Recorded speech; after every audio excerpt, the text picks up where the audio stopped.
బంగారు గుడ్డు. ఒక గ్రామంలో సోము అనే వ్యక్తి నివసిస్తూ ఉండేవాడు. సోము రోజు పక్కన ఉన్న అడవికి వెళ్ళి కట్టెలు కొట్టి వాటిని అమ్మగా వచ్చిన డబ్బులతో జీవితం గడపసాగాడు. ఒకరోజు సోము అడవికి కట్టెలు కొట్టడానికి వెళ్ళాడు.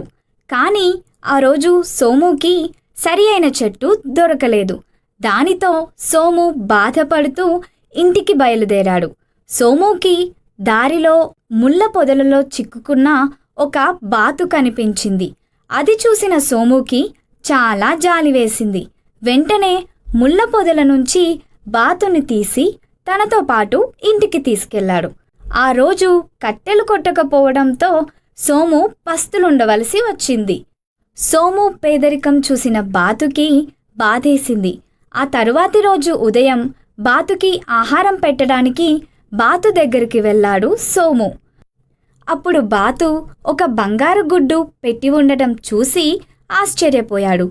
సోము ఆ గుడ్డును అమ్మి వచ్చిన డబ్బుతో సంతోషంగా గడపసాగాడు.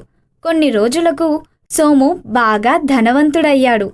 అలా రోజు బాతు బంగారు గుడ్డు పెట్టేది. ఆ గుడ్డును అమ్మి సోము ఇంకా చాలా ధనం సంపాదించాడు. సోముకి రోజు గుడ్డు కోసం ఎదురు చూడడం నచ్చలేదు.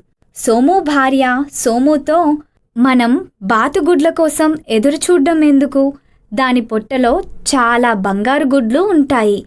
దానిని చంపి ఆ గుడ్లు అన్నీ ఒకేసారి తీసుకుందాం అని సలహా ఇచ్చింది. సోము దానికి సంతోషించి బాతును చంపి కడుపులో చూశాడు. కానీ ఆ బాతు కడుపులో ఏమీ లేదు. సోము అతని భార్య తమ అత్యాశకి బాధపడ్డారు.